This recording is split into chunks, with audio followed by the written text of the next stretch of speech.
नमस्कार मित्रों, मैं हूं मुकेश कुमार और मेरे YouTube चैनल फिजिक्स फ्रंटलाइन में आप सभी का स्वागत है।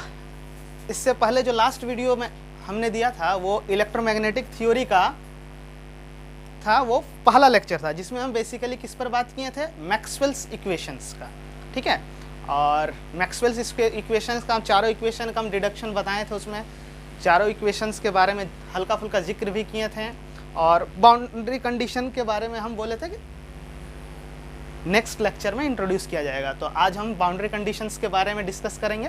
ठीक है, तो बाउंड्री कंडीशंस के बारे में बात यह है कि बाउंड्री कंडीशन हम किसका बात करते हैं, किस चीज़ का बाउंड्री कंडीशन। तो यहाँ पे मेनली जो बाउंड्री कंडीशन है वो हमारे पास जो फील्ड वेक्टर्स है ई डी बी एच, इनका बाउंड्री कंडीशंस। ठीक है, तो एट फर्स्ट तो बाउंड्री कंडीशंस को डिड्यूस करने से पहले हमको जानना पड़ता है कि मैक्सवेल्स इक्वेशंस के बारे में।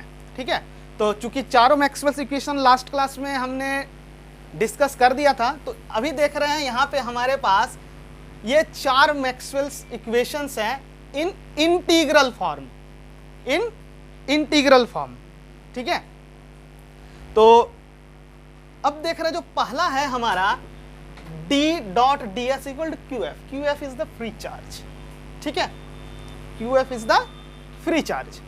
तो देखिए, सबसे पहले हम एज्यूम किए हैं एक थिन वेफर जिसमें चार्ज डिस्ट्रीब्यूटेड है, basically it is a free charge. Okay, तो एक वेफर हम कंसीडर किए हैं और उस वेफर में हम चार्ज डिस्ट्रीब्यूट किए हैं, that is the free charge. वो हम ये सरफेस में हम दिखा रहे हैं और उसका सरफेस चार्ज डेंसिटी है sigma F. S is the areal vector, d1 is the displacement vector and d2 is also the displacement vector. ये रीजन 1 के लिए और ये रीजन 2 के लिए। ठीक है, और फॉर सेक ऑफ इजी के लिए हम क्या किए, जो d2 पोर्शन उसको हम थोड़ा सा शेड करके बताए हैं। ठीक है, तो हम देखते हैं कि अगर हम एक वेफर कंसीडर किए हैं, सिंपल सा केस हम ले रहे हैं, जस्ट लाइक ये जो पेन ऑफ, ये जो पेपर है, पेपर आप देख रहे हैं, ये पेपर बहुत ही थिन पेपर है। हम जस्ट मान रहे हैं ये एक चार्ज एलिमेंट है वेफर के रूप में, इसमें चार्ज जिसमें फ्री चार्ज, और ये एक दो पिल बॉक्स जो हम यहाँ पे दिखाए हैं। ठीक है, एक वेफर के जस्ट ऊपर और एक वेफर के जस्ट नीचे, इस तरह से हम दिखाएं ताकि आपको इजीली समझ में आए। देख रहे हैं, तो ये क्या कर रहा है, कुछ एरिया को इनक्लोज कर रहा है, जो कि हम यहाँ पे दिख रहा है। जो ऊपर वाला है ये रीजन 1 के लिए है और नीचे वाला जो है ये रीजन 2 के लिए है। ठीक है, तो as per the first equation हमारा क्या है,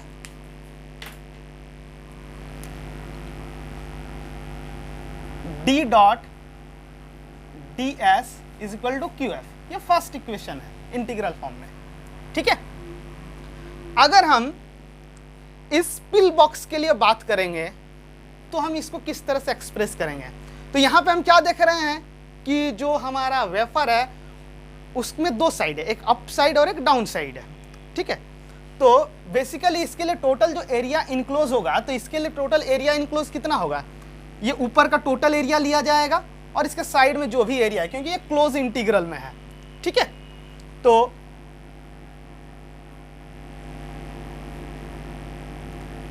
d dot D S is equal to Q F. अगर यहाँ पे मेरा चार्ज डेंसिटी सिग्मा एफ है, तो उस छोटे से रीजन के लिए हम क्या लिख सकते हैं, सिग्मा एफ इंटू एस।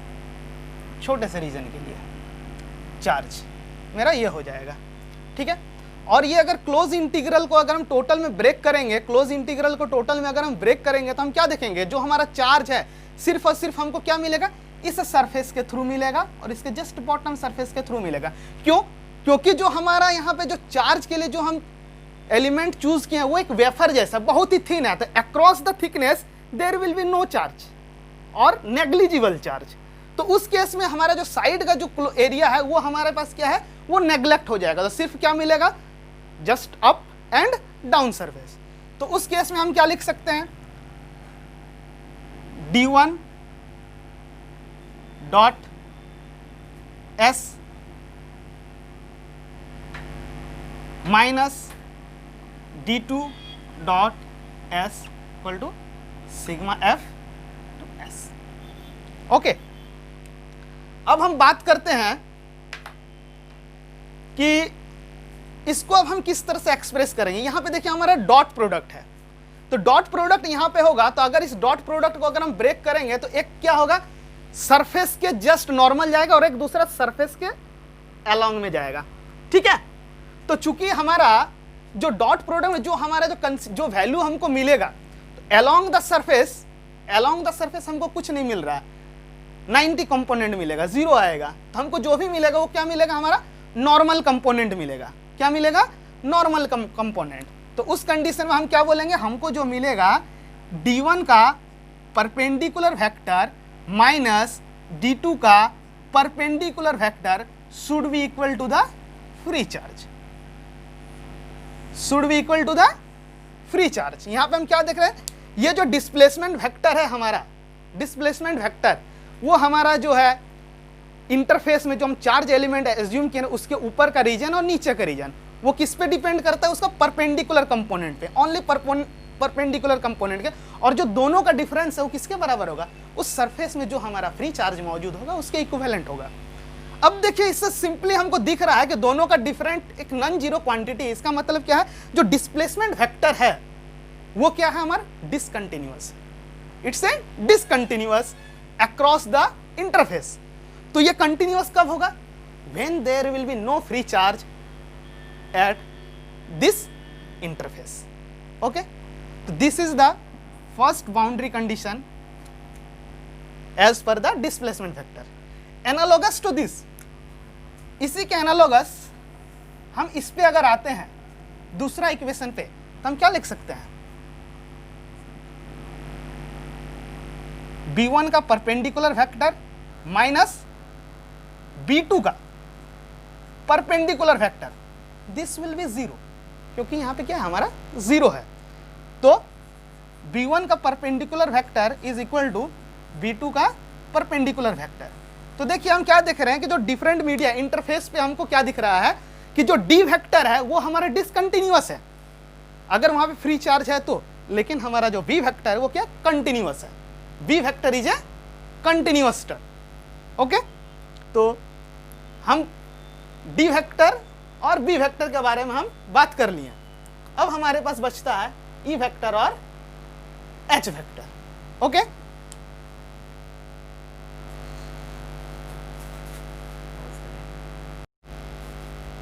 हाँ, तो हम लोग अभी d और b वेक्टर के लिए हम बाउंड्री कंडीशन देख चुके हैं। अब हम आते हैं e और h वेक्टर के लिए बाउंड्री कंडीशंस क्या है। ठीक है, तो let us assume in this case हम क्या कर रहे हैं कि एक शीट एज्यूम किए हैं, बहुत ही पतला शीट एज्यूम किए हैं, और शीट के जस्ट अलोंग द सरफेस हम करंट को सप्लाई कर रहे हैं, करंट का सप्लाई कर रहे हैं। ठीक है, IF फ्री, यहाँ पे हम कौन सा करंट, फ्री करंट का बात कर रहे हैं। ठीक है, फ्री करंट सरफेस के अक्रॉस में हम सप्लाई कर रहे हैं, और यहाँ पे KF जो है हमारा शीट का करंट डेंसिटी है, सरफेस करंट डेंसिटी मेनली, और यहाँ पे N जो है हमारा सरफेस पे परपेंडिकुलर यूनिट नॉर्मल वेक्टर है। ठीक है, और यहाँ पे एक बहुत ही छोटा सा हम एक एम्पीरियन लूप एज्यूम किए हैं। ठीक है, डॉट यहाँ पे जो ग्रीन डॉट से दिखाया जा रहा है वो नीचे साइड्स के लिए है, बिलो द वेफर, एंड जो सॉलिड ब्लैक है वो अप साइड में, और L इज द लेंथ एक साइड का। ठीक है, तो 1 जो है हमारा रीजन 1 के लिए है और 2 है रीजन 2 के लिए। तो हम देखते हैं कि हम इलेक्ट्रिक फील्ड वेक्टर का अगर बात करेंगे तो थर्ड इक्वेशंस को फॉलो करते हैं। ठीक है, थर्ड इक्वेशन हमारा क्या है, close line integral of E dot dl is equal to क्या है, d upon dt b dot ds surface. ठीक है, सरफेस इंटीग्रल है। हम यहाँ पे जो एज्यूम कर रहे हैं ये क्लोज सरफेस मान रहे हैं कि वहाँ पे जो हमारा ये जो यहाँ पे एज्यूम किए क्लोज सरफेस को हम एज्यूम कर रहे हैं, ठीक है। तो अगर सरफेस हमारा क्लोज रहेगा तो ये वाला टर्म हमारा क्या हो जाएगा, ये वाला टर्म हमारा 0 हो जाएगा। उस केस में हमारा क्या हो जाएगा, E dot D L is equal to क्या हो जाएगा, 0 हो जाएगा। E dot D L equal to 0 हो जाएगा। अब देखिए कि ये जो E dot L D L है ये हमारा लाइन इंटीग्रल है। तो लाइन इंटीग्रल जो है हमारा यहाँ पे क्या हो जाएगा, लाइन इंटीग्रल यहाँ पे ई dot D L up side के लिए और पिलो साइड के लिए। अगर हम डायरेक्शंस की बात करेंगे तो माइनस लिया जाएगा। और चूंकि ये जो थिकनेस है ये इनफाइनाइटिसमली स्मॉल है, नेग्लिजिबल, तो कोई किसी भी तरह का उसमें थिकनेस नहीं है, तो हमारा क्या हो जाएगा, ये कंपोनेंट खत्म हो जाएगा। जो भी मिलेगा हमको किसके लिए मिलेगा, E dot D L region 1 के लिए, sorry, minus E2 dot D L equal to 0, ठीक है। ये लेंथ हमारा L है, तो ये क्या हो जाएगा हमारा इंटीग्रेशन हो कि अगर इलेक्ट्रिक फील्ड हमारा कांस्टेंट है तो E dot L vector minus E2 dot L vector is equal to 0, ठीक है। तो हम देखते हैं यहाँ पे जो इलेक्ट्रिक फील्ड और जो हमारा E1 डॉट एल है, ये L किसके अलोंग में है, L हम इस पेपर के अलोंग में ले रहे हैं, इस पेपर के अलोंग में, ठीक है। तो उस केस में हमारा क्या हो जाएगा, जो हमारा काम का होगा इसका सिर्फ और सिर्फ हमारा क्या होगा, पैरेलल कंपोनेंट काम का आएगा, और परपेंडिकुलर कंपोनेंट क्या हो जाएगा, वो नलीफाई हो जाएगा, ठीक है। तो क्या हो जाएगा, हम क्या लिख सकते हैं, E1 का पैरेलल कंपोनेंट माइनस E2 का parallel component, this equal to 0, this equal to 0। तो हम क्या देख रहे हैं कि इलेक्ट्रिक फील्ड का अप साइड का रीजन और लोअर साइड का रीजन का जो डिफरेंस है वो हमारा क्या है, 0 आ रहा है, परपेंडिकुलर सॉरी पैरेलल कंपोनेंट का। इसका मतलब क्या, जो इलेक्ट्रिक फील्ड है हमारा वो क्या है, अक्रॉस द इंटरफेस वो कंटिन्यूअस, इलेक्ट्रिक फील्ड क्या है हमारा, कंटिन्यूअस है, ठीक है। अब हम बात करते हैं एच वेक्टर का, ठीक है।